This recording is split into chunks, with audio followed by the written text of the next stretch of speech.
Good evening, everyone, and welcome to the Salon Quarantine Speakeasy.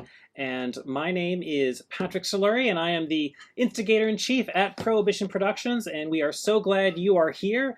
This is our 25th episode. Today is March 6th.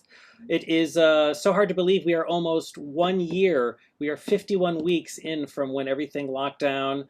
Who knew we would all be here today like this, but here we are. We're trying to make the best of it. Those of you that have been watching the show, you know what's going on. Please let us know where you're watching from if you are on Zoom. If you are new to the show, though, we're so glad that you are here. Basically, during normal times, we produce a lot of events. In New York City, we're the largest independent producer of hot jazz and swing events, normally doing 120 events per year, all featuring live bands and performers of different kinds. And obviously, we can't do that anymore with the pandemic.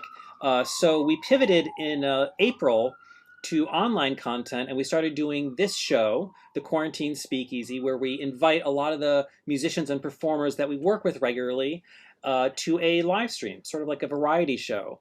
And it's evolved over time. I think like many of us that didn't know anything about video before. You know, here we are, 25 shows in. What we're going to be doing is featuring a couple of bands, some live performances, doing some dancing, and then we usually focus on a little bit of food and cocktails to kind of round things out. And we ask that all of our viewers submit some kind of donation or tip. We ask for a minimum of $5 to $10 per person, and you can send that to Prohibition Productions through Venmo, PayPal, or Zelle, and then we share that amongst all the performers that you're seeing tonight, and so we try and spread that love around. Everyone here is doing this basically volunteer for free, so those donations are really important, and it really means a lot to us seeing all these donations come in every week, every show, and we just appreciate so much those of you that have donated. You know, even though we ask for a minimum of $5 to $10, there is no amount that is too much. And there are several angel donators that have just given us more than that, and we really appreciate that as well.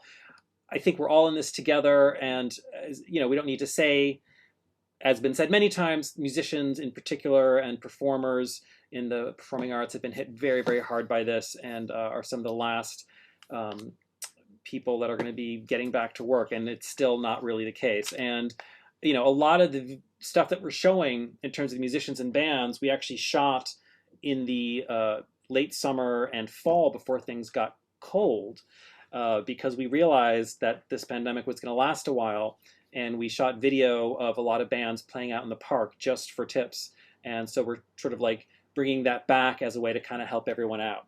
So quick rundown of what we've got coming up on today's show. We're very excited. We actually have a rather international show.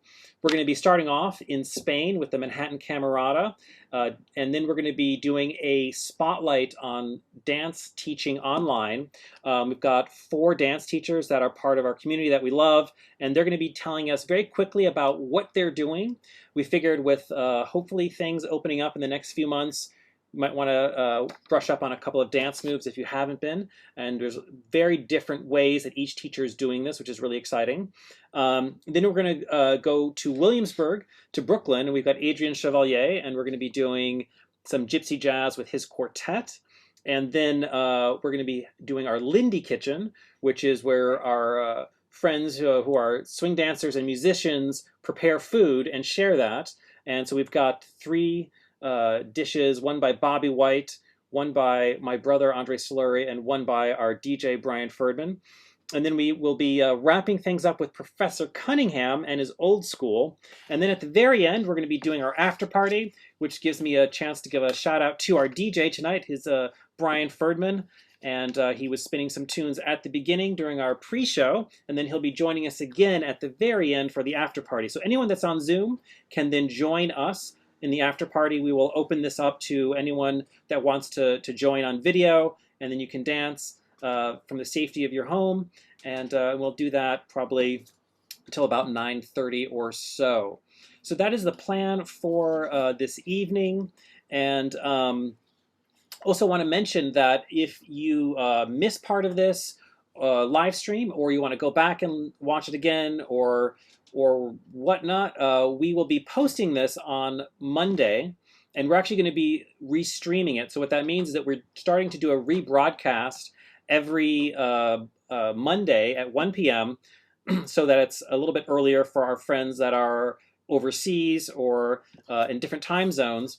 And that's going to be on YouTube, and we do that I remaster the live stream into a high definition, high quality audio, and we post that on YouTube on Monday, and then do a broadcast of that at 1 p.m. And then after that, it's just on YouTube as all of our shows on, so you can check it out then.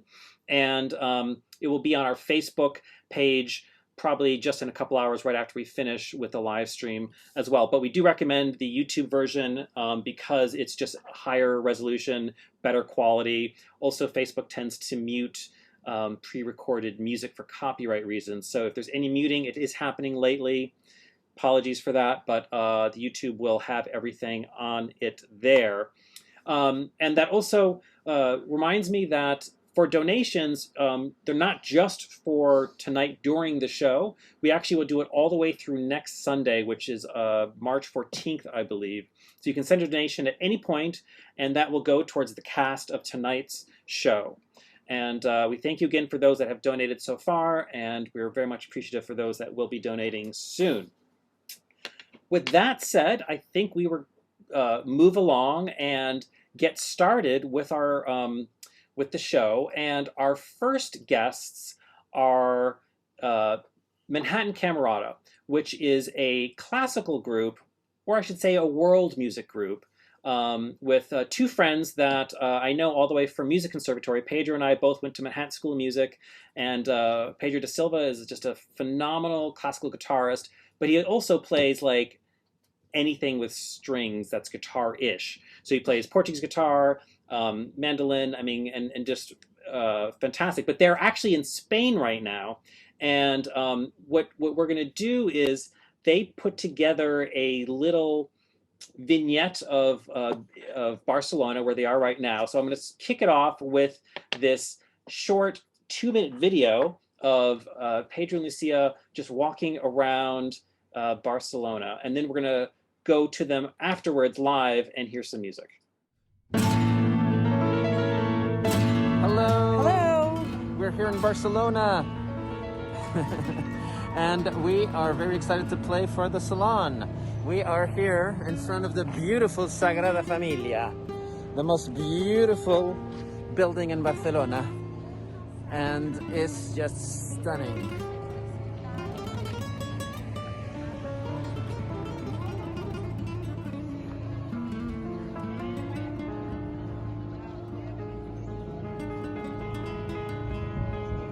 Just as stunning, just as amazing.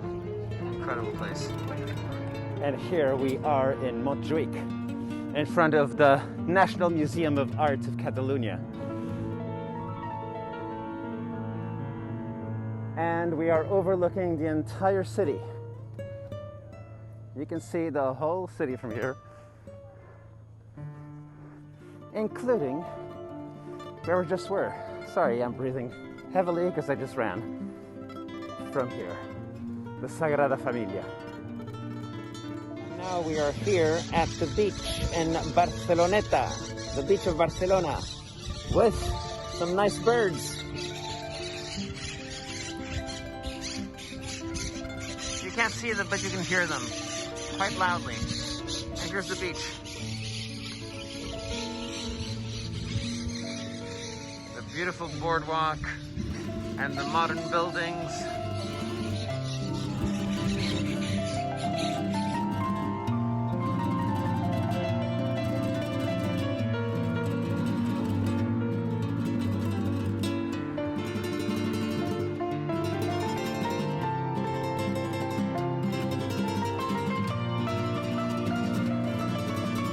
Enjoy the show.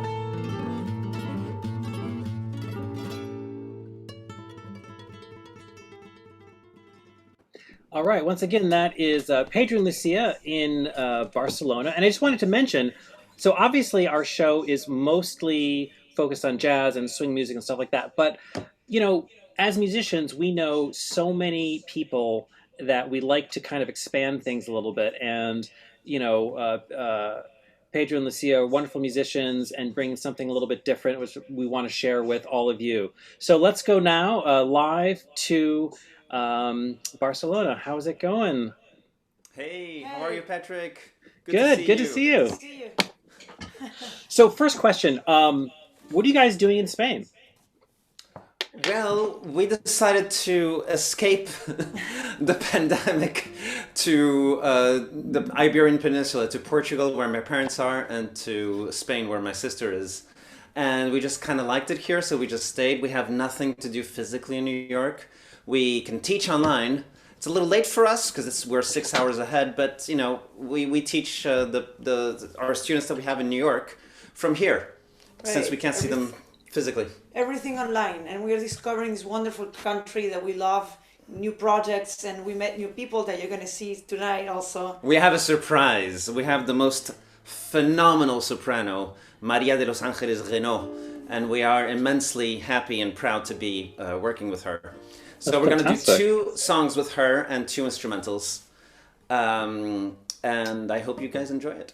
Well, thank you. We're so glad you stayed up. The time difference is pretty significant. So what is it, like one? It's 1:13 a.m. Well, thank you. It's like dinner time now? Oh yeah, exactly. Yeah, that's very Spanish. Spanish dinner we were time. just watching the Goya prizes for film. Oh yeah, the Spanish Oscars, the Goya prizes Yes. are today, the Goya Awards. So we were in that party before. This is the after party. Nice. All right, well, I'll let you guys do your thing, and why don't you take it away? Okay, so we're going to perform a tango that I composed, and it's called The Great Woman Tango. Tango de la Mujer Gris. And today is a very special day in Mendoza, Argentina, where she's from, because it's the day of the vineyard. Yes, the harvest for the wine. There you go. Vendimia. So I'm also dedicating this to all the Argentinians and people from my hometown.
Thank you. Thank you. So now we'd like to invite to the stage, so to speak, to the great soprano, Maria de los Angeles Reno. She is from Argentina, like Lucia, from Tucumán. Hello, everybody. And we're going to do a song that I wrote called Non-Absolutist Universal Anthem in Spanish. So these are quite difficult lyrics and melodies for a soprano to sing. Yes. But Maria de los Angeles is amazing. So we're very, very excited to do this for you guys. And this is a New York premiere of this version of the song, because I translated the lyrics from English to Spanish, which sounds better, for the first time here in Barcelona for Maria de los Angeles. I did it especially for her.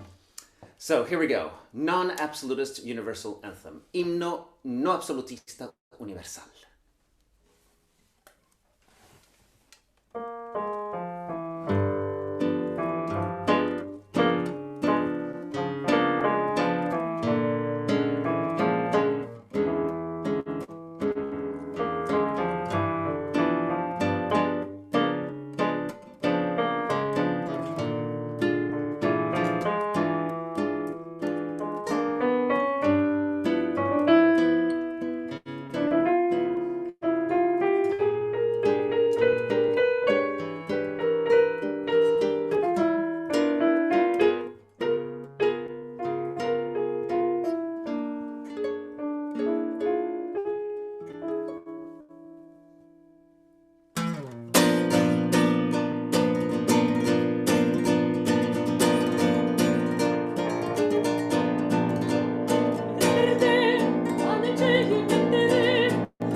Maravilloso. María de los Ángeles Renault. Thank you. Thank you so much. Thank you. All right, so do we have time for one more or two more? Actually, one more would be One more, great. yeah. So we're going to do 1 equals 3 equals 7, another piece of mine, with voice, which we haven't done before. And we're playing it on my beautiful Portuguese guitar. So this is not the same Portuguese guitar that I played on the previous salon. This is a very old one from the late 19th century. So it's a difficult instrument to play because it's more of a museum piece. And you can see it has the head of a dog here. And so it's quite unique. Wow, it's beautiful. So without further ado, 1 equals 3 equals 7 with the marvelous, wonderful soprano, María de los Ángeles Renault. All right. ¿Transportado? Okay.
Bravo. Wow. Man. Thank you. Thank you very much. Thank you very much. Thank you. So just quickly, do you guys have anything online coming up that you want to tell us about that we should be aware of? Yes. Yes, a lot actually.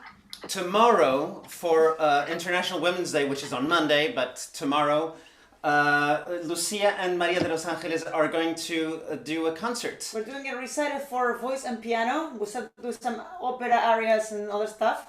And also Monday is going to be free in the United States for the whole day. The film that I'm a protagonist is called Forte, about the life of three musicians, three women in music. And I also score the film. And it's the first time that you see a protagonist in the film scoring the film.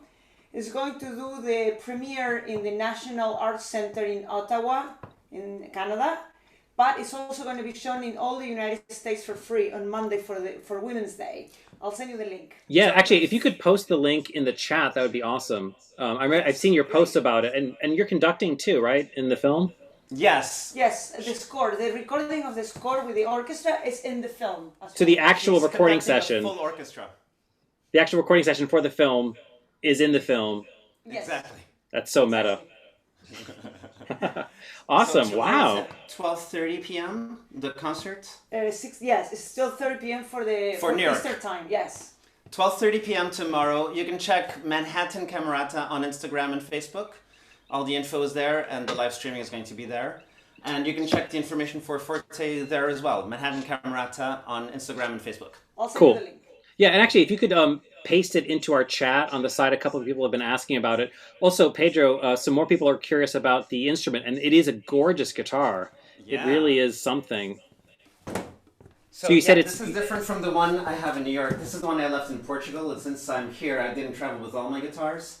So I'm using my very, very old 19th century guitar. So the Portuguese guitar is already an unusual instrument because it only exists in Portugal. It doesn't exist in Brazil or any other Portuguese-speaking country. And this one is quite a specimen with the little dog's head. It's really unique.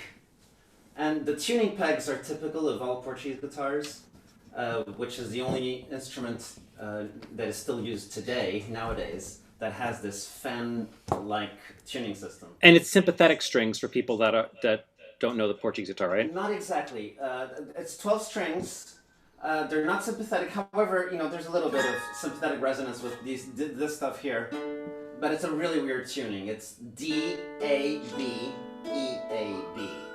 So it's And there's fifth, a second, a fourth, and a second. oh, that is weird.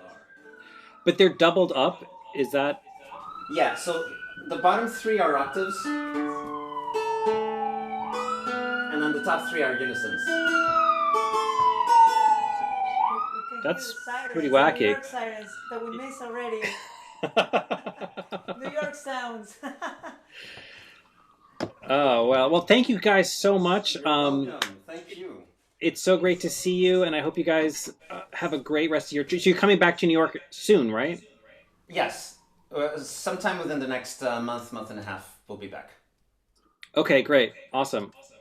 Awesome. Thank Well, you so much, Patrick. Thank you so much. Thank you. Bye, Patrick. Have a good night. Thank you. All right, cheers. All right, so once again, that is Manhattan Camerata, Pedro and Lucia coming to us live from Barcelona in Spain, and we thought we'd like to mix things up a little bit, not just do jazz and swing, but some of us have some of our friends who are musicians that play other styles, and they're really fantastic. And guys, don't forget to post the links to the concert and the film premiere as well. And all right, so we're going to move along, and those of you that are just joining us, welcome to the Quarantine Speakeasy, and that was our first segment, and we're going to be moving along to our next segment, which is a spotlight on teachers. So it's online dancing, since we can't dance socially with people, and it's really hard to learn. A lot of teachers have been coming up with creative ways to share their knowledge and to keep the community together through virtual means. So what we've done is we brought together 4 different teachers who each have different approaches to teaching online, and And we're going to give you, let's say, 4 minutes with each of them, and they're going to tell you what they're doing, how they're doing it, and how you can reach them. So the idea is we're going to be hopefully dancing again soon. And none of us have really danced in a while, so we need a little brush up. And this was actually one of Stina's fans, I can't even remember who it was now, wrote to me wrote an email and said, hey, you should have Stina on your show. And I was like, but we already did. And then I was like, actually, that's a great idea, because here we are. I mean, Stina was on the show in the spring, I think. Like, it was early on. And here we are now in March, almost a year in.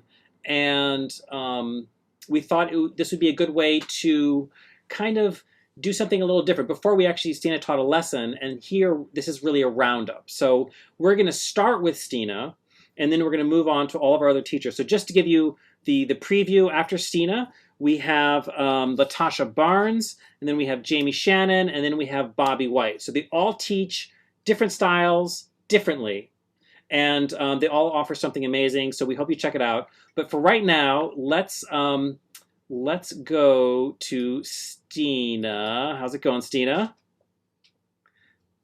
Hello, how are you? Good. And I love doing stuff like this because I'm like in a straddle position, so I can actually be in the frame. well, you look amazing, you know. Thank you. So, but first off, like, when we were doing the sound check, you said you just kind of casually mentioned, oh yeah, I've done like 140 lessons online. So wait, what? Yeah, so the city basically went into shutdown the second week of March last year, and my last swing class in public was that Thursday, so right before everything shut down. And I taught a solo jazz class that day, even though it was a partner class, because I just didn't feel that it was responsible. That was March 12th? Thursday, Yeah, March 12th, so, right, yeah. I was like, we're not going to do partner dance. If you want to leave, I understand, but like, I don't feel comfortable teaching partner dance when there's a lot going on.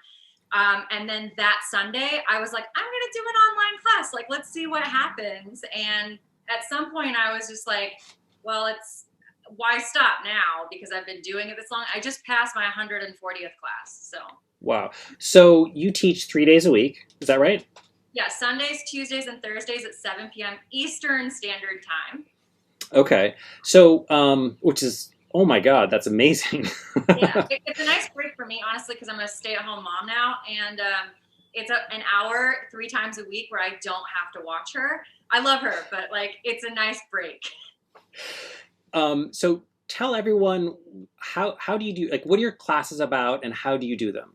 So we usually start with a warm-up. I make it up as I go, and it's really like low stakes. Like, I'm not trying to make anybody into an amazing dancer. I just really want people to feel like they're coming together. They're doing something as a community, even though we're apart from each other. And it's low stakes in that nobody can see anybody else except me. I'm the only person you can see. You're not even seeing my face. You're seeing my butt. Like, you're seeing, so it's basically like if we were in a dance class and I was the instructor in front. So it's very much like, let's just do these things. And I'm making a whole chorus. So it's 16 bars or 16 eights that we do. So that way you can feel accomplished at the end of an hour. So is this a progressive class, or are you sort of like each time you do it is like one choreography, and it's solo jazz, right? It's solo jazz, and each class is an individual thing. Some of them are harder than others, and sometimes I'm not great about being like, yeah, today's like super easy, and then some people will come up afterwards and be like, that was not easy. But then other days they say, oh yeah, that was great, I got 100%. And that really is the whole goal, is that we just feel really good about it. And this is not necessarily a practice, it's more of like, we're doing this, then you practice these steps on your own. Cool. And then super practical, how do people sign up, and how do you charge? How much does it cost? Awesome, I'm glad you asked. So it's on Facebook. I do Facebook Live, and honestly, the best way to do it is just to friend me on Facebook, because that's how I get all my friends, is I like hold the lessons hostage. No. And then you're able to see them, and they just show up 5 minutes before the start time. And I do leave them up. So if you want to learn something that you saw on Instagram, or you saw someone else do, you can always click later on. And oh yeah, Puppy just went by in the background. But yes, it is free.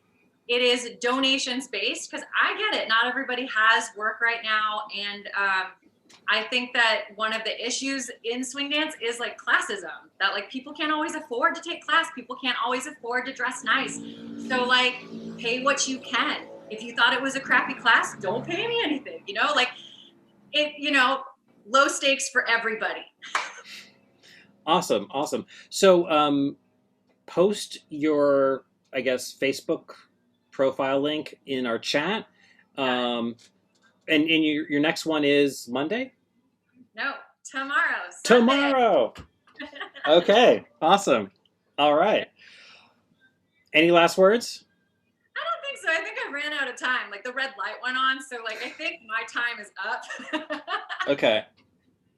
Do you want to like shimmy away a move that you're teaching tomorrow as we switch on to our next person, Latasha? Sure. I'm working on a different rhythm that I really like, some attacker. So just taking regular rhythms and going boom, ba-da-ah, ba-da-ah, or ba, ba-da-ah, ba-da-ah, or ba, ba-da-ah, ba-da-ah. So I know that's kind of like what it would be like in my class. You're looking at me from behind. That way we don't have to be, I don't have to say, it's my right leg and really I'm using my left. No, it's like normal. There we go. Stina's lessons in 30 seconds. Check it out tomorrow. Yeah. All right. Well, thank you so much, Stina. I'm so glad that you're still doing this and also very much agreed, helping the community out, keeping everyone sane. Yeah, of course. Aw. All right. Well, take care, Stina. Thank you. All right. So that was our first teacher. That was Stina Isaksen. You also probably recognize her from the Bathtub Ginnies. She is one of the OG Ginnies. And we're glad to see her teaching 3 days a week. Okay, up next on our speed dancing, online dating, whatever we'll call it, we've got the amazing, awesome Latasha Barnes. How's it going, Latasha? Great. I'm sorry, I'm between jokes now with the speed online class taking as well as the puppy bombing. I think we all needed that. But I'm doing great. Hopefully you are too. Yeah. you were. So tell us about your teaching. I mean, you were doing like other teaching today, right? You were like crazy day. Yes. Gratefully, I was a part of. And can you hear me? Okay. Yes, you're good. Okay, great. I was a part of Remy Kukukuame's amazing event called The Experience, and it's a cross-genre experience between different footwork styles. And it was King Charles, Enfant du Bois, and myself today sharing various styles and how they interconnect. So I was teaching jazz for that a little bit ago, and then also there was an after party. So that was the main thing that's holding me up. Yeah, so that was that today, and then of course there's many other things that are happening as well. So yeah, it's that weird pandemic busy thing, which is its own thing, right? It is. It's fascinating, the overbookedness, as we're calling it. It's pretty fantastic. So how are you teaching during the pandemic? Great question. So contrary to popular belief, I am teaching. I'm just teaching privately because I am doing a lot of work with universities and institutions, making use of that graduate degree that I came to New York for, which is a rarity right now. So I'm really grateful to be able to transition, but not even transition, to expand. Wait, your graduate degree had like a really cool long title, right? What was it again? Yes. Is it Master's in Ethnochoreology, Black Studies, and Performance Studies?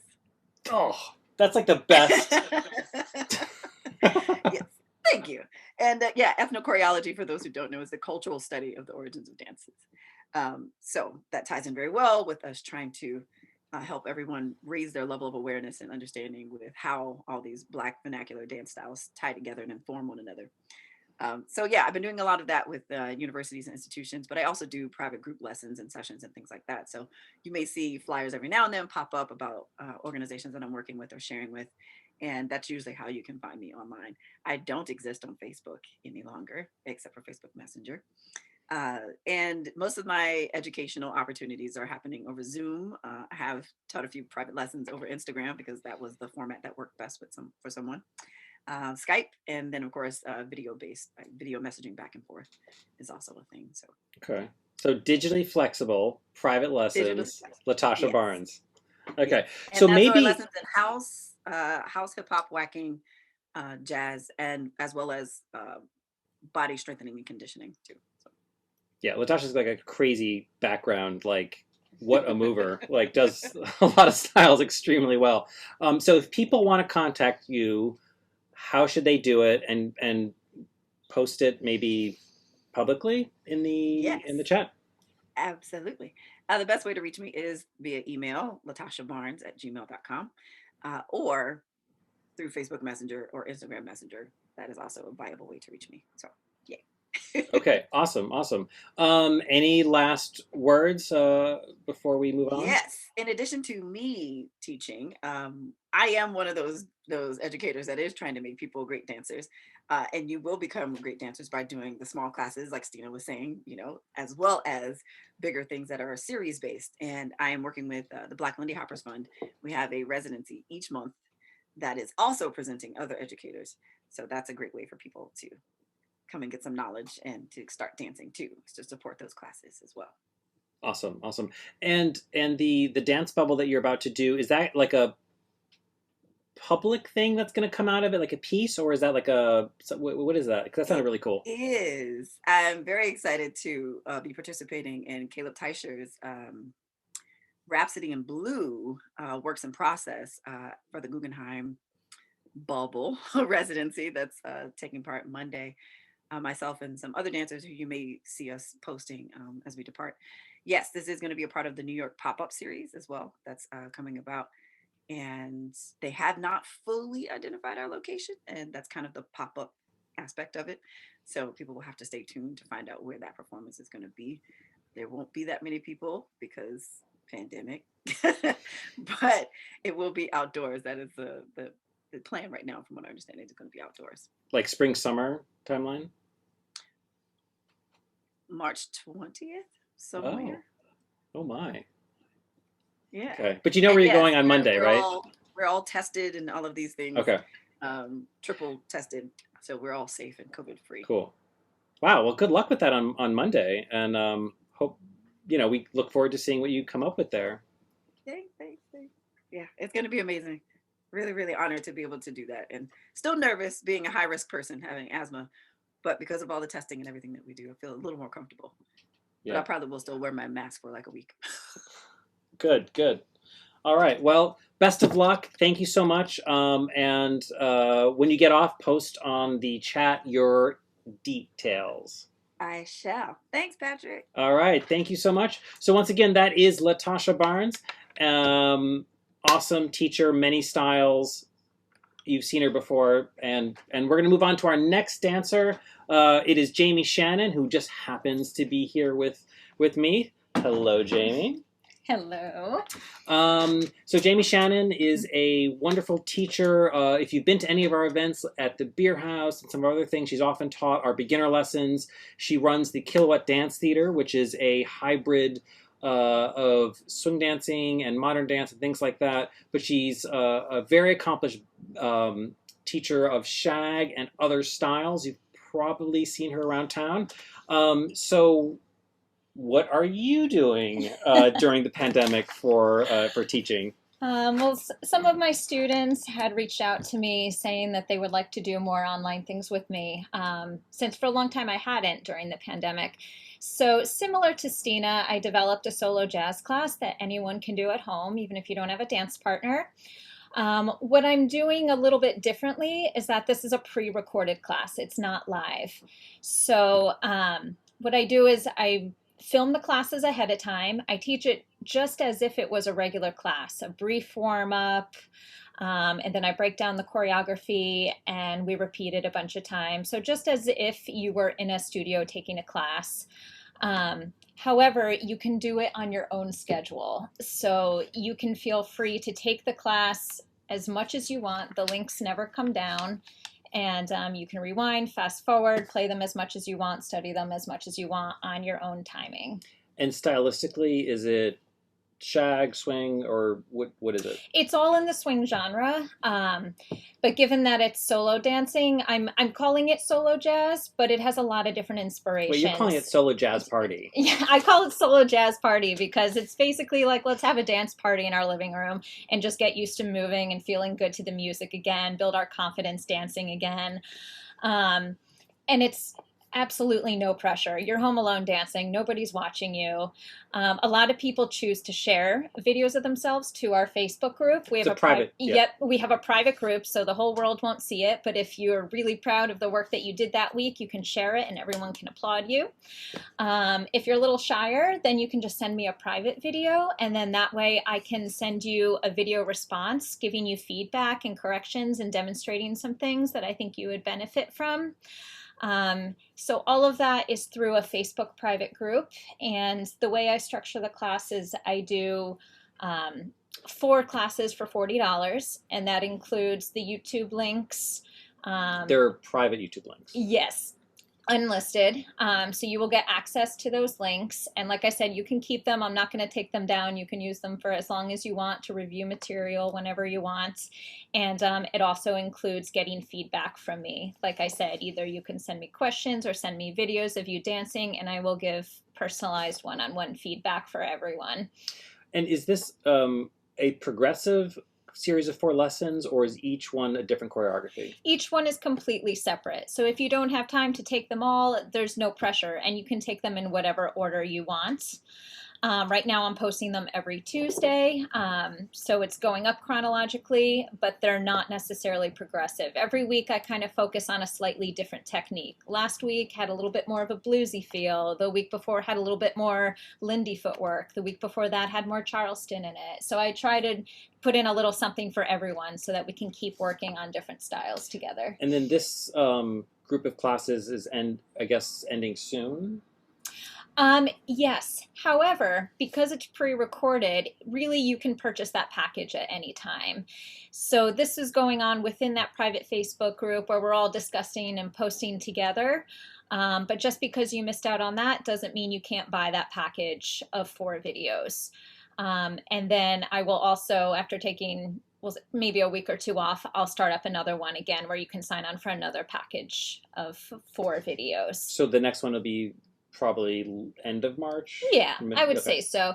You can find out more details about that by checking the Tony and Jamie Facebook page. Me and my dance partner, Tony Fraser, have that page. It's just called Tony and Jamie on Facebook, and I always post all of my classes there and all of the information. And to register for anything, you can just message me on Facebook, either through Tony and Jamie, or you can look me up personally, Jaime Shannon, spelled Jaime. And just send me a message. I'll sign you up and I'll get you dancing. And you'll post that on the chat as soon as we're done, right? Absolutely. All right, cool. Well, any other last words on this? I think we covered everything, but just if you have any questions, feel free to please message me, reach out to me anytime. I'd love to get everyone dancing again.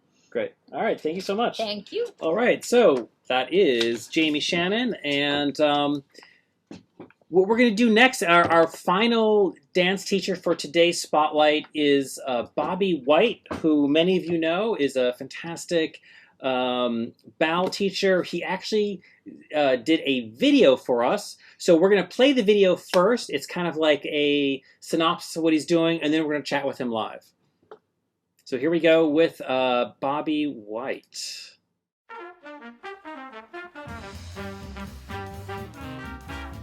Hi everyone, I'm International Balboa Bow Swing instructor Bobby White, and I have a really exciting project I want to share with you. It's called Bow Play. First off, a lot of us don't have the opportunity to work with a partner during these times, or we don't have an opportunity to go out and do social dancing during these times. For those of you, this project is perfect. It is pretty much mostly centered on you developing yourself as a Balboa dancer outside of the realms of the partnership. So it's a great thing for you to play around with without a partner. The second idea is this, that oftentimes practicing feels like a chore. especially in these times when you're not necessarily feeling motivated to get out there and practice, without all that social dancing interaction and without, you know, the sense of missing it and wanting to be with your friends and doing this dance in a group of people. Totally understandable. To help make practicing a little bit more fun and enjoyable, this whole thing is geared towards play. Because practicing shouldn't be a chore. Practicing should be something fun, and it can be meditative and energizing at the same time. So you can walk away from practice feeling peaceful and exhausted in a good way because you used your body and you used your mind, and you also had a lot of fun doing it. So here's the setup. I've got 5 basic lessons that cover the foundation of all the things I play with. We've got rhythm and movement. We've got kicking. We've got punctuation. We've got turning, and we've got slides. That's 5 whole big whopping lessons that not only take you through the good technique to do these things, they also take you through ideas to play with, and they also encourage you to play with those ideas by explaining how you can turn your practice into a playtime.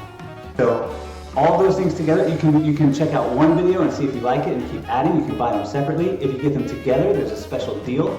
And I'm really proud of this project. I hope you really enjoy it. I hope you turn your practicing into something that you look forward to every day. Ultimately, that's the idea of bow play, is to just play with your bow and have a great time doing it.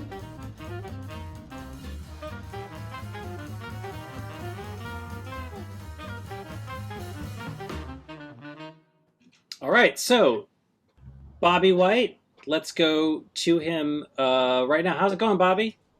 It's doing great. It's doing great, and it's been so inspiring to hear Latasha and Jaime and Stina. It's been so inspiring to hear what y'all are up to, and you, all 3 of them, have just really.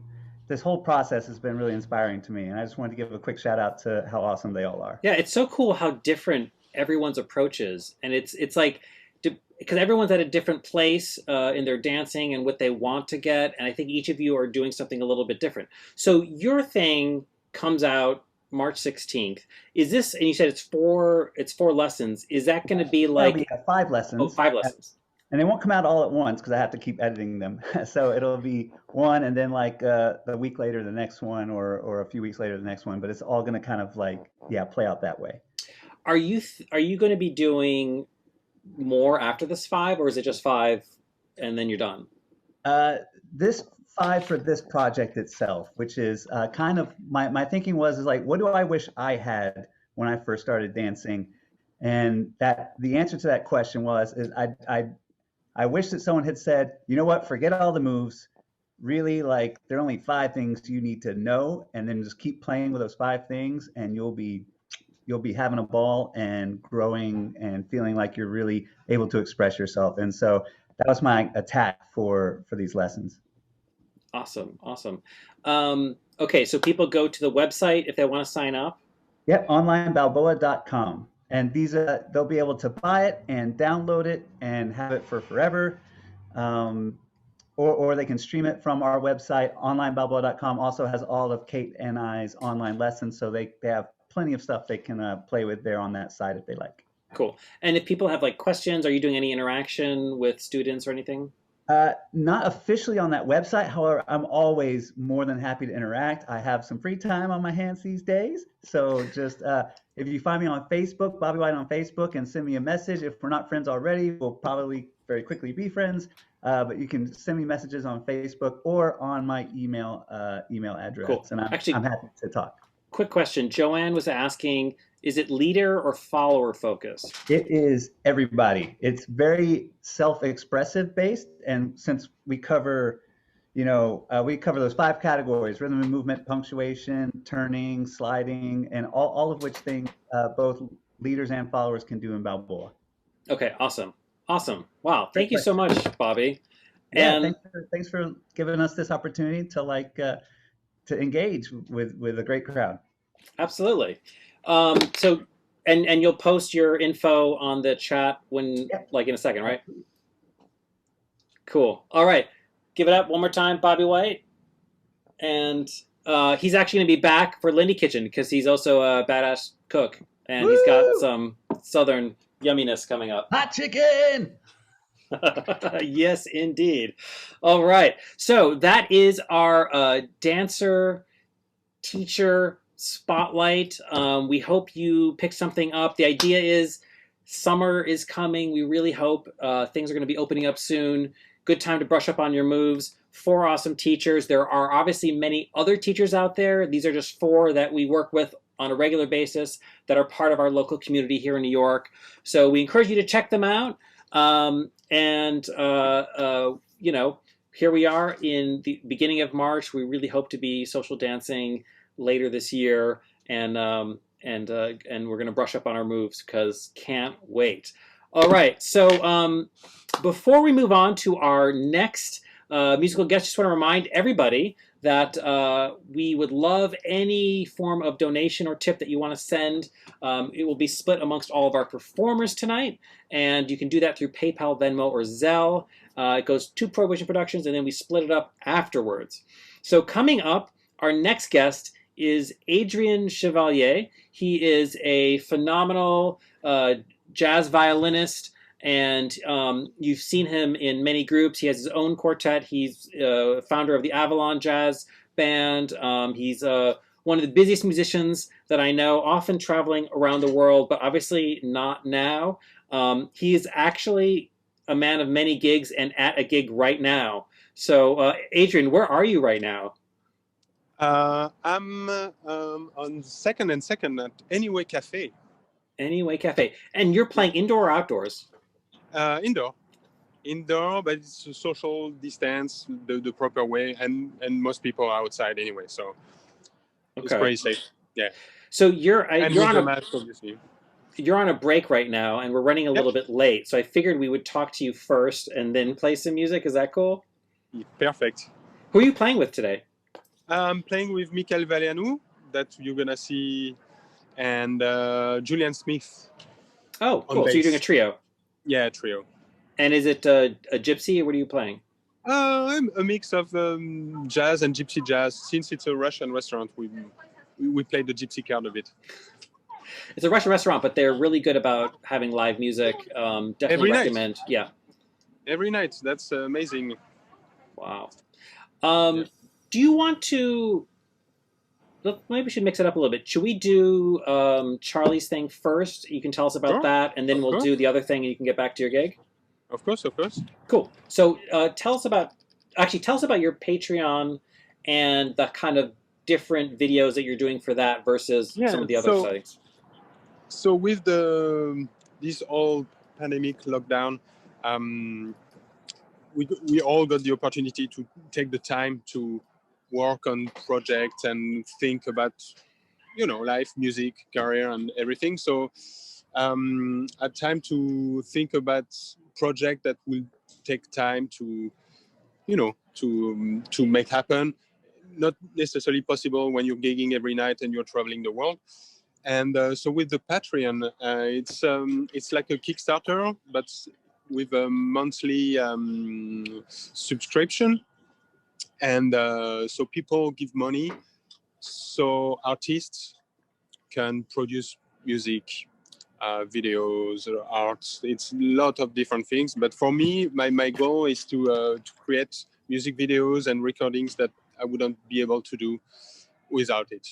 Take the extra time and money and energy to make cool stuff. Yeah, on our the last time we had Adrien on the show a few months ago, he showed one of the videos he did, which is this beautiful 4K black and white quartet, and it was fantastic. So what's this video that we're going to play now? Tell us about that. So for this project, for this video, it's a project with Charlie Castelluzzo, a gypsy jazz guitarist from the New York scene. And many of you might know he's part of the Balesmen, which is a band that's played a lot. Yeah. Yeah, and Charlie is one of the early guitar players in the scene that's really trying to play in the Django style. So we put together this project of a quintet, really like in the days in the 30s and 40s with Django and Grappelli. So we really try to have this sound, these arrangements, And for the videos, same thing, to have like this well, obviously dressed in the style, and the nice venue, and well, you'll see. But trying to bring this authenticity of style that we tend to lose in the gypsy jazz community. Is getting a bit more modern, which is great. But a few people, especially in New York, play in the old style of Django. So that's this cool project. So this video is that, and it's Exactly. Yeah, okay, cool. So why don't we go ahead and play it, and you'll stick around, yeah? And then we'll talk about the next segment. Great. All right, here we go.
All right, bravo. Once again, that is Adrien Chevalier with Charlie Costaluza.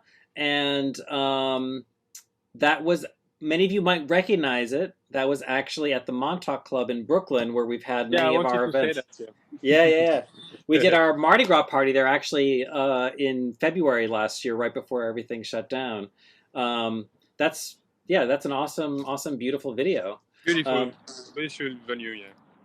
So our next, the next music that we're going to play are going to be tunes that we recorded in the fall with your quartet. So tell us about the quartet and how that's a little bit different from what we just saw. So the quartet you're gonna see after is a bit, it's a mix. As you will see, Sarah Labriola on guitar plays the gypsy guitar, the guitar manouche, and Michael Valenou, who I'm playing with tonight, play the jazz guitar, and we have Eduardo Bello on bass, Brazilian, amazing Brazilian bass player, and it's the repertoire is a bit more eclectic. We try to keep the gypsy vibe, if we can say that, but it's not really traditional. That's okay. What I would say. Yeah. So kind of a hybrid, but it's a bit, yeah. Because I think we were talking about that earlier. That people, I mean, we all do this. We all throw around the term hot jazz kind of loosely, and gypsy kind of loosely. But it's interesting to kind of hear the more specific details, like like the instruments that they used for the other video. You know, were all the gypsy style guitars, and that's a little bit different than what you're going to see here. Very authentic. Yeah. As the music we're gonna watch now is a bit looser, you know. Okay. It's But still jazz. great. Are you It's a gonna bit busy, but it's are just you gonna fun. stick around, or are you gonna go back to your gig? No, I have to go.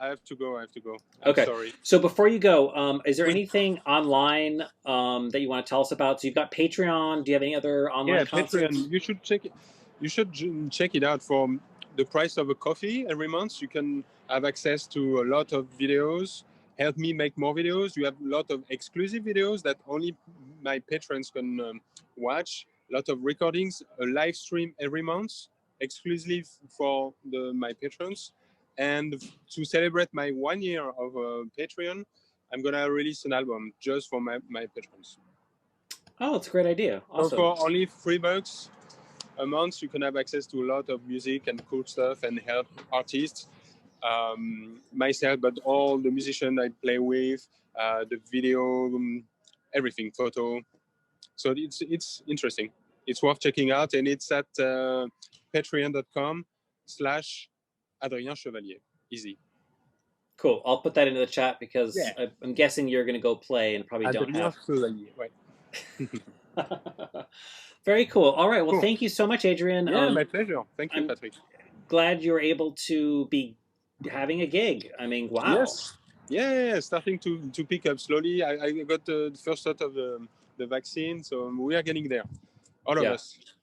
Awesome. Awesome. Well, thank you again. Have a great gig. Say hi to everybody, and we'll see you again soon. Bye-bye. All right. Cheers.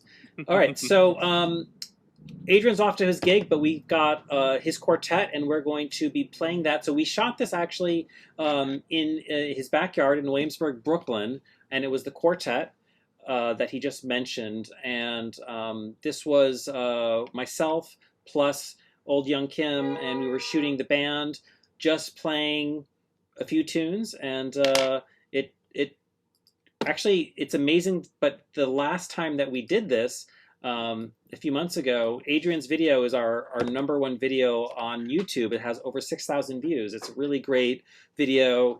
So be sure to check that out and subscribe to us on YouTube. Okay.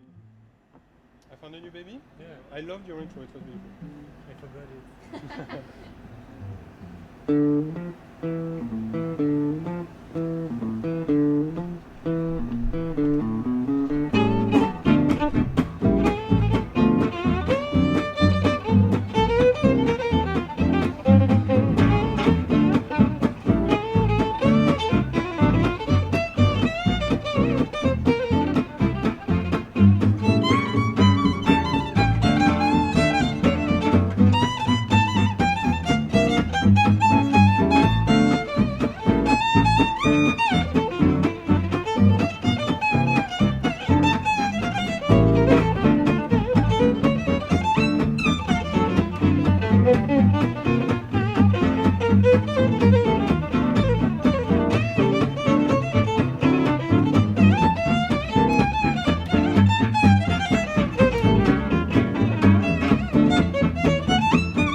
8 years in Paris. Yeah, so I played a lot of gigs there, and I got tired of the French mentality. It's a bit close-minded, and I wanted to explore, experience life, you know. So I moved to New York. I have several homes, I guess. I really love Europe, and I miss Europe a lot when I'm here, and when I'm there, I miss New York a lot. So it's, you know. On my mother's side, my family is from Corsica. So Corsica is an island south of France. It's still France, but in the Mediterranean, and it's basically a beautiful mountain in the sea. So you have an amazing scenery. It's beautiful. It's gorgeous, and the culture is very strong.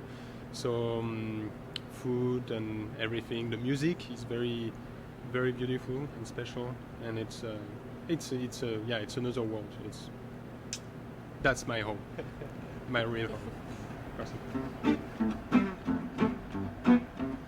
One more time.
yeah, trying to really focus on the music I want to play.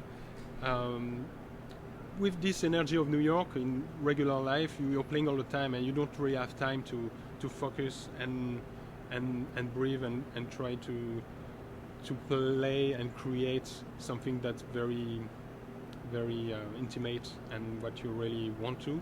So that's a good opportunity, like to calibrate a bit more and focus on what I really want to do. So I think what I've been starting to do before the pandemic was trying to tour more and travel. We'll see for travels, but play more concerts than regular gigs. But also there is like the financial aspect of it, you know, you need to play to make money. So yeah, and trying to maybe a bit more creative than used to be. That's the plan.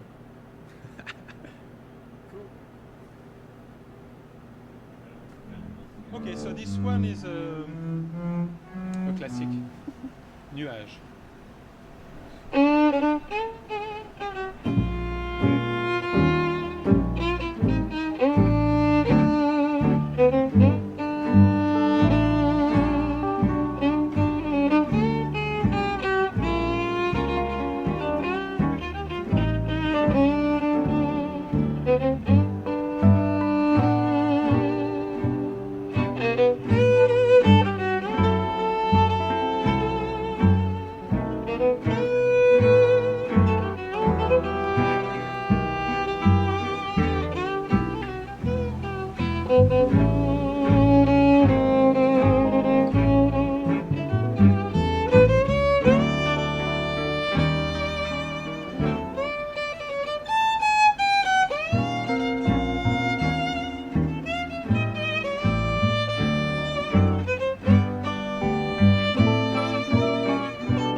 How many more?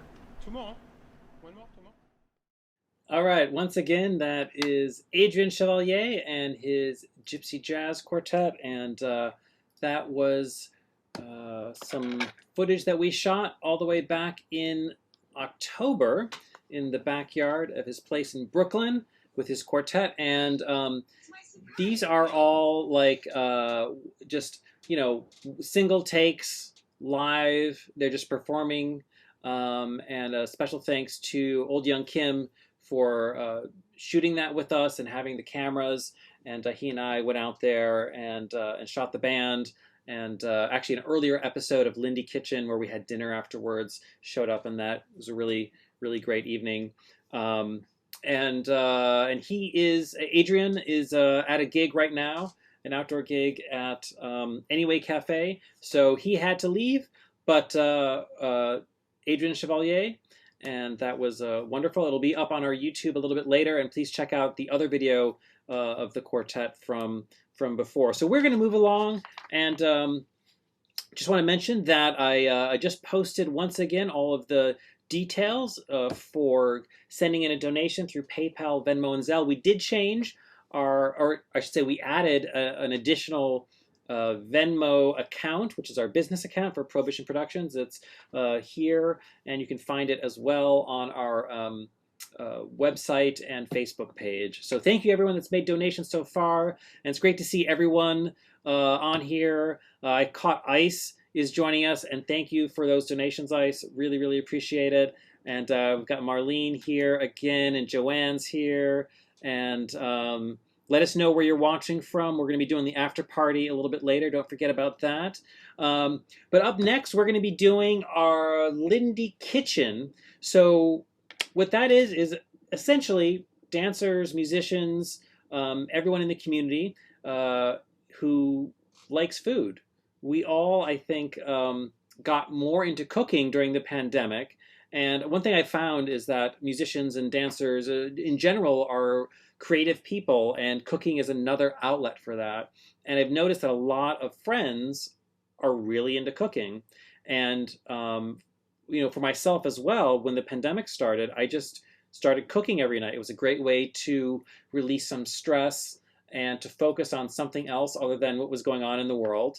And a lot of other people were doing that as well. So we started this segment, which we call Lindy Kitchen.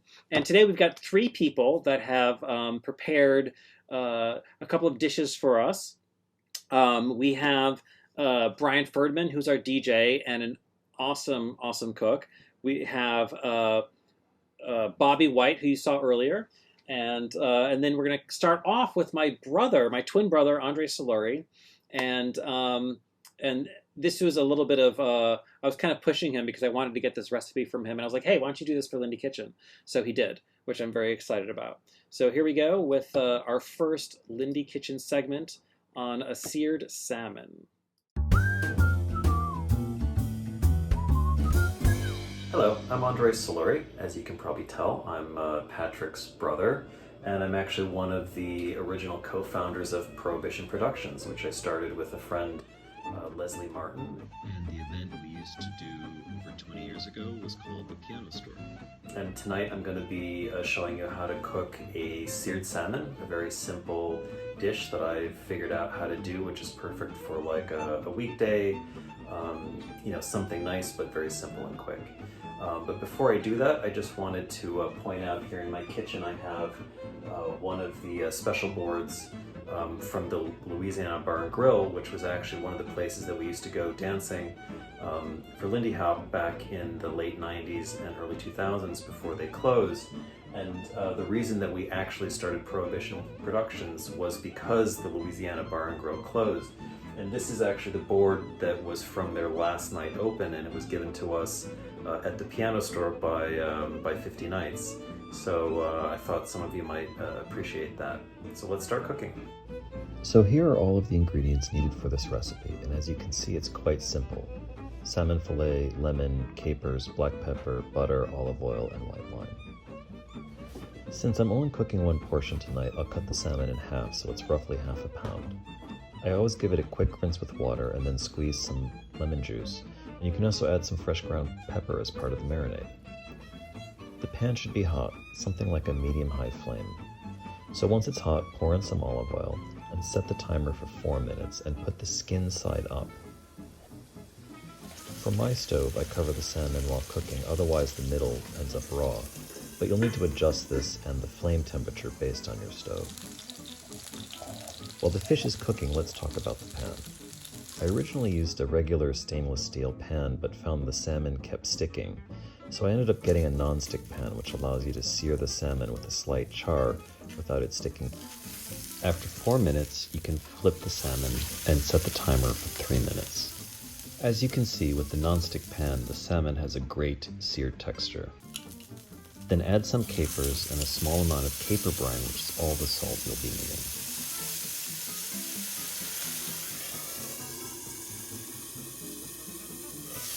While the fish is cooking, add some butter and then some lemon to the pan. After 3 minutes, you can remove the fish. To make the sauce, add a little more butter to the pan and then some white wine. While it's cooking down, just double check to see if the fish is cooked to your preferred level of doneness. If not, throw it back in for a few more moments. Once the sauce is cooked down and gets slightly brown, you can pour it over the fish and you're done. So that's pretty much it. I hope you enjoy and bon appetit.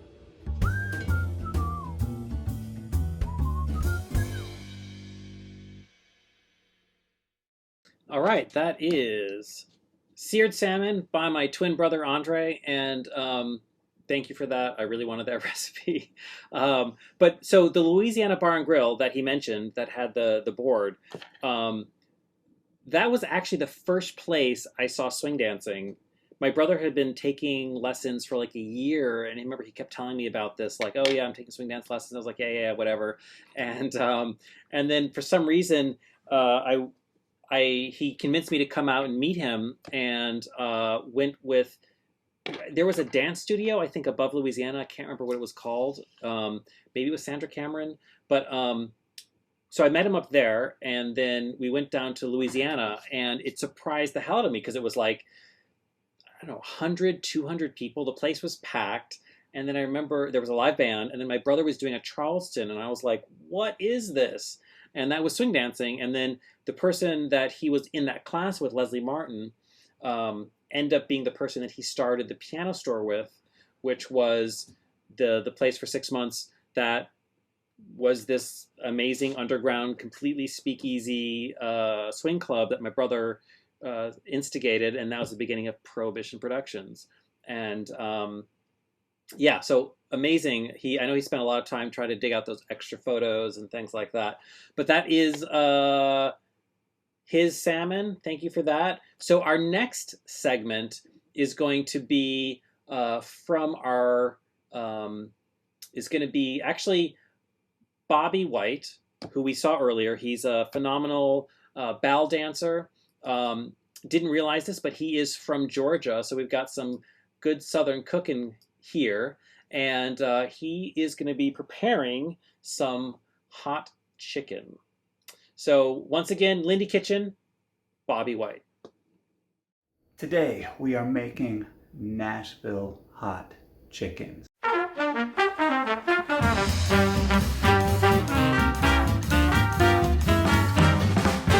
If you have your grandmother's cast iron skillet, or any cast iron skillet, or a nice wok, you can fry chicken really easily for a few people, for 2 or 3. We're making it for a pod, so 6 of us, so we're making a lot of chicken today, which is why.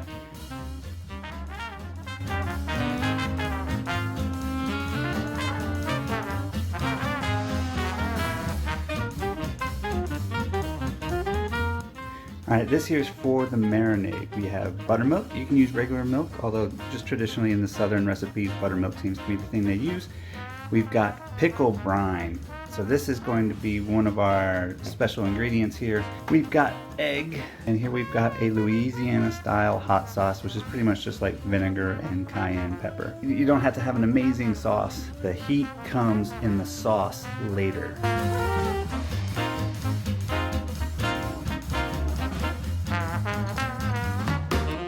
right, and so here we have our marinade. Oh, so good.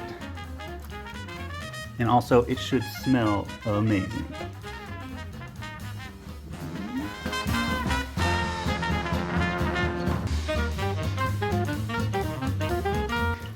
All right, so this is our chicken after we pull it out of the marinade. We've got the tender. This tender has already been in the marinade, so it's already a little wet, so we don't need to dunk it the first time. Then we'll put it there in the flour, and then you're just gonna coat it, roll it around a few times. Then I lay it in there, and then I dunk it over here. So my left hand is the wet hand. It picks it up out of the wet stuff.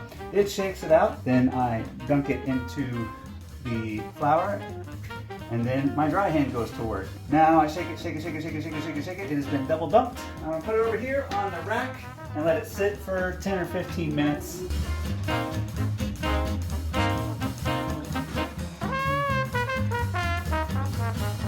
And this here is the kind of color you want coming out of the fryer. Remember, it's always going to be a little bit darker after it cools off. And so you want a kind of a lighter golden brown that will turn into this gorgeous darker golden brown after just a few seconds outside of the fryer. Legs and such, the more the meat, the less it's going to get cooked through in the fryer. You don't want to keep frying it just to cook it more.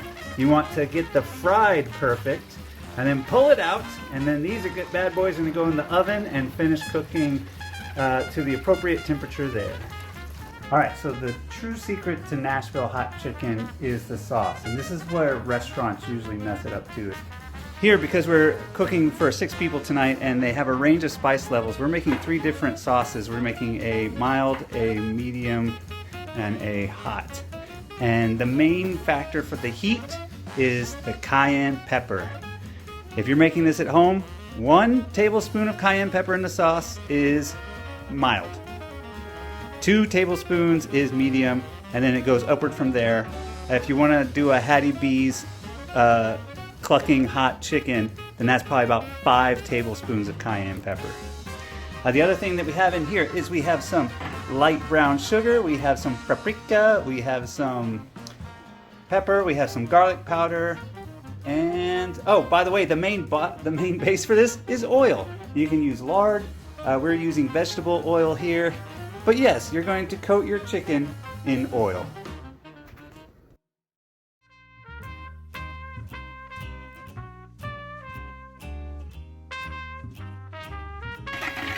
So here we're mixing up the sauce. If it looks this slightly ominous brown red color, you are doing it right. So we're gonna put it right here in the little pot. Scoop it down in there. And we're just gonna stir and heat this bad boy up so that it's nice and hot. One of the final secrets to hot chicken is Wonder Bread. Is you're gonna put a layer of Wonder Bread down on the plate. You're gonna put some of the chicken here. You're gonna take it and you're gonna roll it around in the sauce here, coat it all over, make sure it's nice and pink, and then you're gonna put that on the Wonder Bread, and then you're gonna pour some pickles on top of it, and that is your Nashville hot chicken.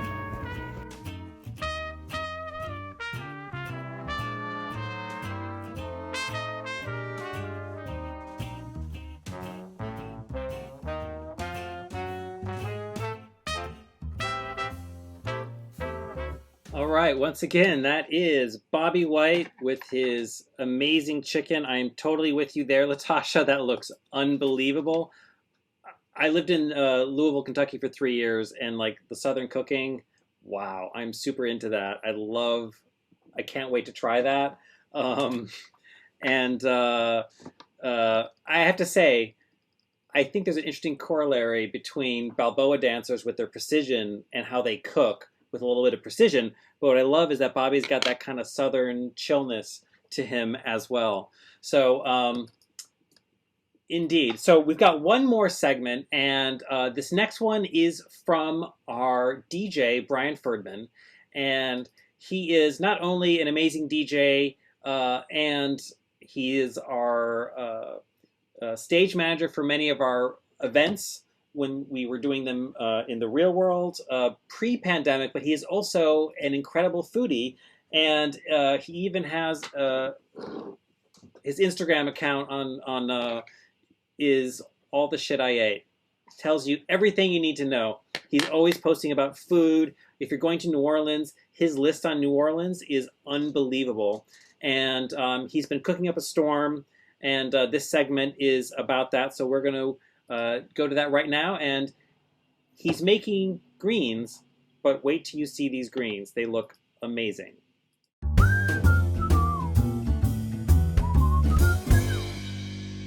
Today we're going to make braised greens. This is a versatile base recipe that can be modified in many ways, and I change it up all the time. You can use it for kale or Swiss chard, but today I'm using collard greens. After washing the greens, you're going to tear away the leaves from the main stem. Just rip them away from any of these really big ribs and discard the stems. If you're using Swiss chard, you can use the stems, but for kale and collards, these stems get too tough and chewy. Now, we need fat to season this recipe. I like using chopped bacon, but you can use salt pork, pancetta, guanciale, etc. Smoked or unsmoked, it's your call. I like the hickory smoke flavor of this bacon. You can also make this recipe vegetarian or vegan with butter, margarine, or coconut oil. Some of the best greens I've ever had were from a great restaurant in New Orleans called Upper Line, and they're 100% vegetarian, but they use a ton of butter. This fat adds flavor. Now, you're going to put that bacon in a cold nonstick pot and turn the heat to medium-low. While it's sautéing, chop a medium-sized yellow onion and then chop a few cloves of garlic. After the bacon is cooked, remove it from the pan. We'll add it back later, but it's also a nice snack while you're cooking. Now let those onions cook in the glorious sheen of the bacon fat. I like to salt my onions to help them sweat a bit, but you want them to cook down and almost get translucent. At this point, carve a little hole out in the center of the pot and add the chopped garlic, which will brown quickly. Then you're going to add some crushed red pepper. Once you start to smell the garlic browning, mix it all up to get that red pepper releasing its aromatics. Then you'll add some stock or broth. You can use chicken stock, but I actually prefer vegetable stock. Put some liquid in the pot, and then it's time to add your greens in batches. You'll add some greens, and then close the lid. After a few minutes, those greens will start wilting, so you can open the lid, add more greens and more stock, and close it again. You'll have to work in batches because the greens won't all fit until they all wilt, thanks to the braising liquid and the steam. When you're adding your last batch of greens, crack open a beer and add roughly 8 ounces of it to the pot. This is a great clean Pilsner from Killsborough Brewing on Staten Island. I prefer to use a Pilsner or a lager in this recipe, but certain IPAs can also work. And the best part of using half a can of beer is that you get to drink the rest of the beer. After your greens have wilted and are mostly covered by the braising liquid, it's time to season them. Today, I'm using black pepper, cumin, cardamom, and a healthy pinch of cayenne pepper. Braised greens are traditionally served with Tabasco vinegar, but I like to add vinegar in the cooking process. Today I'm using a rice wine vinegar, but apple cider vinegar or white wine vinegar will also work.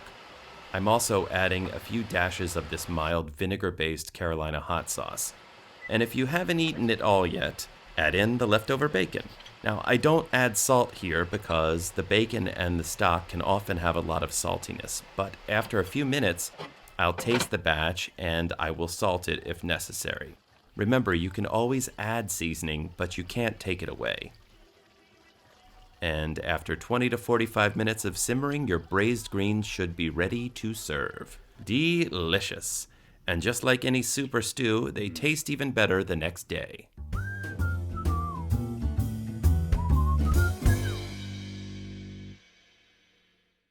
All right, that is Brian Ferdman, our DJ, cooking away. And as you can see from our Lindy kitchen, dancers, musicians, we all have this extra creativity when it comes to cooking. That's what Lindy Kitchen is all about.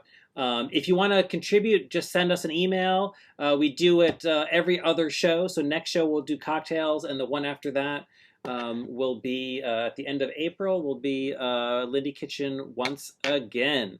So we have one more segment of music, and we're going to be featuring Professor Cunningham and his old school.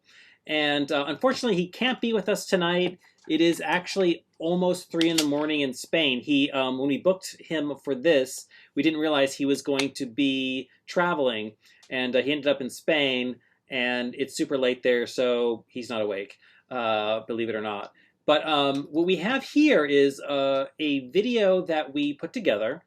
As many of you know, over the summer and fall, we went out to a lot of the parks here in New York City, and we shot video of the bands just playing. So they were playing for free, just for tips.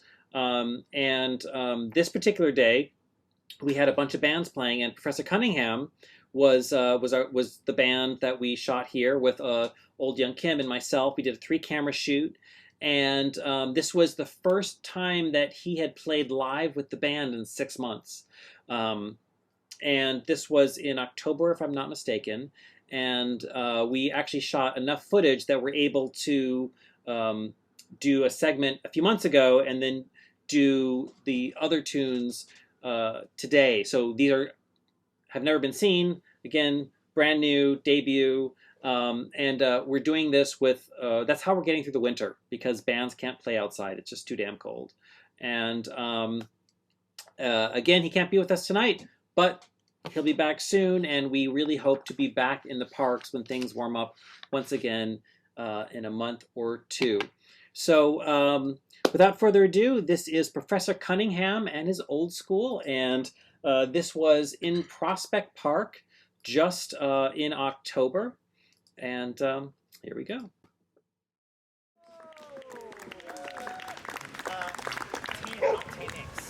Thank you very much. We'd like to continue with a good old Duke Ellington number. We hope you enjoy our arrangement of Rockin' in Rhythm.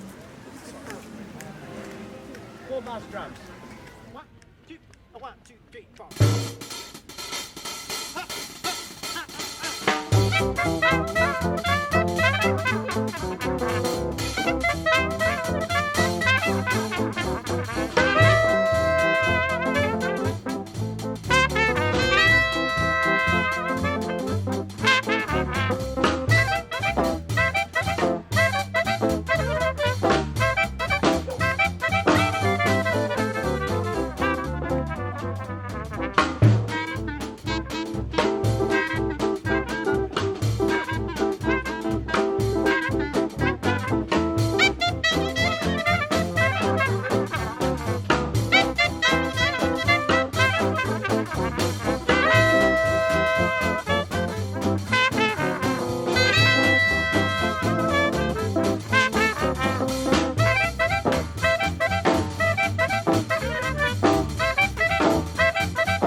Rocking in Rhythm. Thank you very much. That's Paul Wells on the drums, folks. Paul Wells. First was piano. I started piano when I was 11, and I did the classical lessons on piano, and I really enjoyed music, but the classical thing wasn't particularly exciting for me. And around the same time, my parents always loved music. My dad loved Louis Armstrong, Fats Waller, so I kind of grew up with the music. And then as a teenager, I gravitated towards Louis Armstrong as I was playing clarinet. I started to play clarinet in the school band, and then it just kind of came together. I'd run home from school and put on Louis Armstrong records and play along with it, pretending I was Edmund Hall. And that was it, fell in love. There was some crossover period. I was about 16 when I picked up clarinet, and I continued to play piano throughout high school. So I performed on piano in high school, more jazz stuff, but eventually clarinet and saxophone took over. We're going to feature the background vocal talents of the orchestra, aren't we, gentlemen? Absolutely. Yes.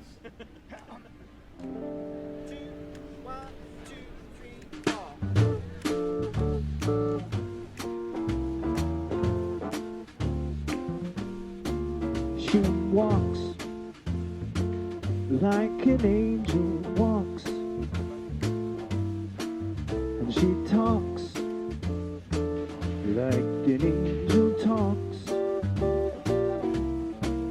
and her hair is a kind of world to my mind. She's my kind of girl. She's white, like an angel's white, with those eyes, like an angel's eyes, and her smile is a kind of world to my mind. She's my kind of girl. Pretty little face, it really knocks me off my feet. Her pretty little feet, she's really sweet enough to eat. She looks like an angel looks, and she cooks like an angel cooks.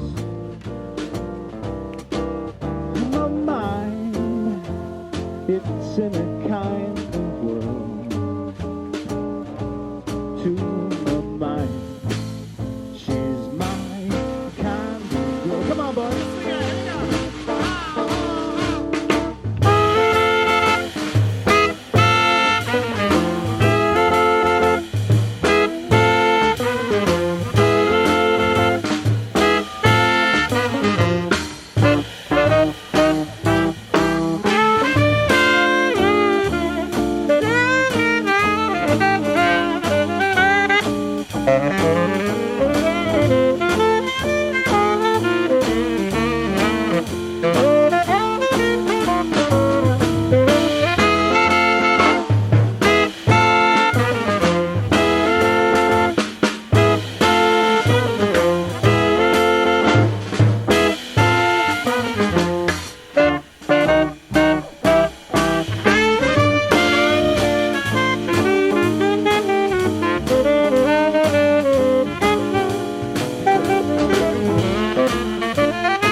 and she cooks like an angel cooks.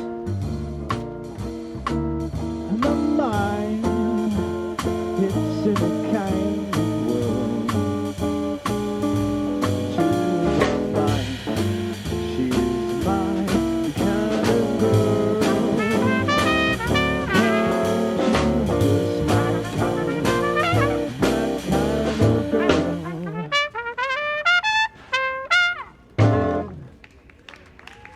Thank you very much, folks. Thank you, thank you, thank you.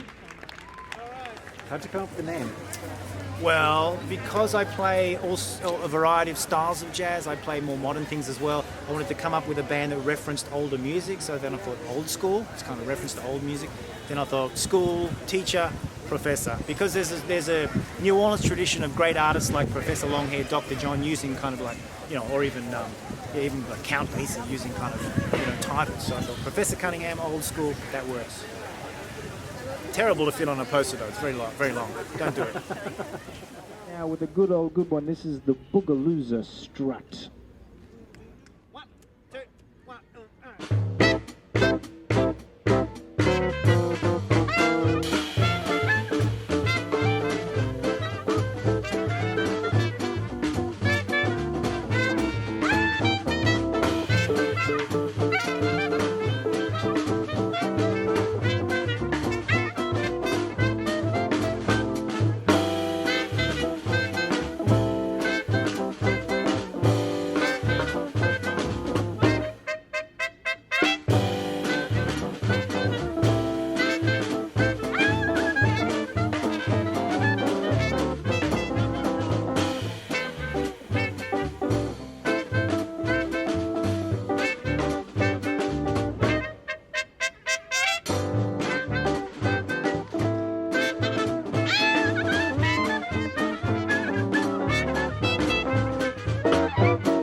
Thank you very much. Paul Wells on the drums once again, ladies and gentlemen. Studio album from home. So half the band was in Spain. I had a drummer in Vitoria in the north of Spain, a drummer in Barcelona, some guys in Brooklyn, Manhattan, but we all did it and we put it together with modern technology. It's the first time we'd ever done it before. So it's coming out, I think, at the beginning of next year, called The Lockdown Blues. And it was really fun. It was an amazing project. Different type of challenge. So you layered? We layered, yeah. We kind of most of the formula was bass first, you know, kind of keep, especially for swing, keep the pulse there. Then we kind of added things on. It was a progress. It was a real kind of trial and error process. This didn't work. This worked. You know, figuring out how to do it because we're so used to playing live. This music is live. It's a completely different formula. And you feed off each other so much. Yeah. And you see that spontaneity. Yeah, and then exactly. have Yeah, to see, you kind of have to think ahead of how it's going to sound and then kind of make it happen. Charlie just said, I'm going to load up. I don't know what that means. It's a trumpet thing, I guess. He's going to get loaded.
Loading up. Thank you very much. All right, once again, that is Professor Cunningham and his old school, and that was shot all the way back in October in Prospect Park. And as with all of these band shoots, they were, we just went out to the park. The band was playing for tips, and Old Young Kim and I went out. So a special thank you to him.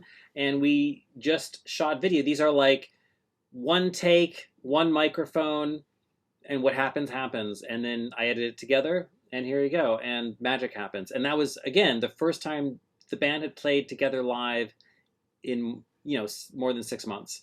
And there's some pretty good stuff there. So we're actually at the end of our show, and we thank you so much for joining us.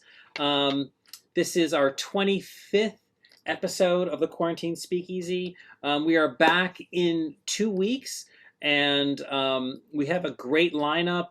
We'll be back on March 20th. We have Gunhild Carling coming to us live from California. And then we have the Barbershop Quartet Manhattan. Those of you that went to the Intrepid Battle of the Big Bands, one of our biggest events, they were the Barbershop Quartet for that, and they've been working on videos during the pandemic. We also have Sasha and Justin Poindexter from our band, and we're going to be featuring music by them. And then we have tap dancer Demi Remick. Many of you know her from previous shows that we've done here, but also she was with Postmodern Jukebox and just a phenomenal tap dancer. And then we have DJ Andres as well. Again, March 20th.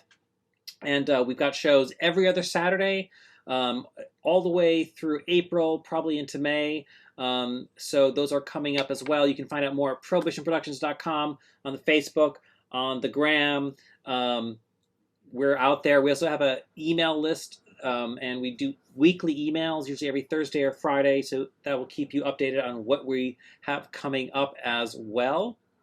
And we're going to be moving on to our after party shortly.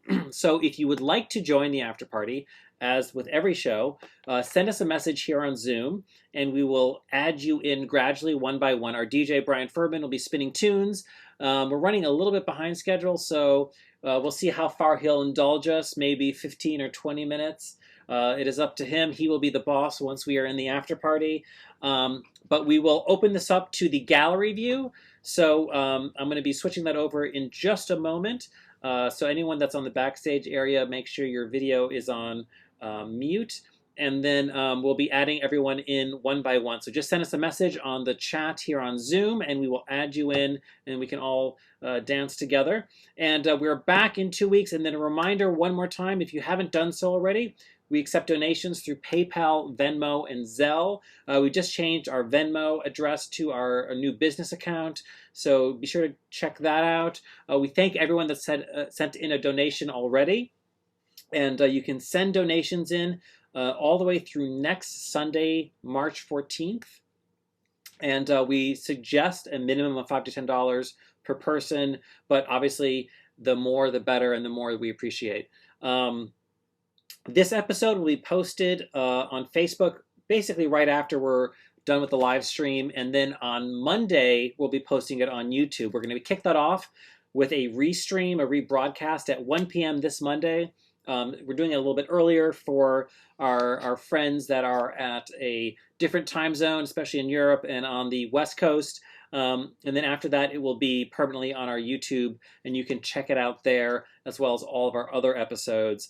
So that's another reason why we do donations all the way through next Sunday, because we're getting a lot of views now after the live stream. So we hope you enjoy it. We thank you so much for attending tonight.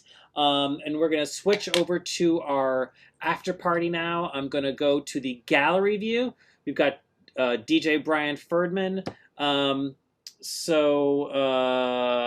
I will be adding you all one by one. So what that means is that I will write us on the chat. I will add you in one by one, and you're going to come in with your video off, so you have to turn your video on. All right, that's it for us. Thank you all for watching, and take it away, Brian.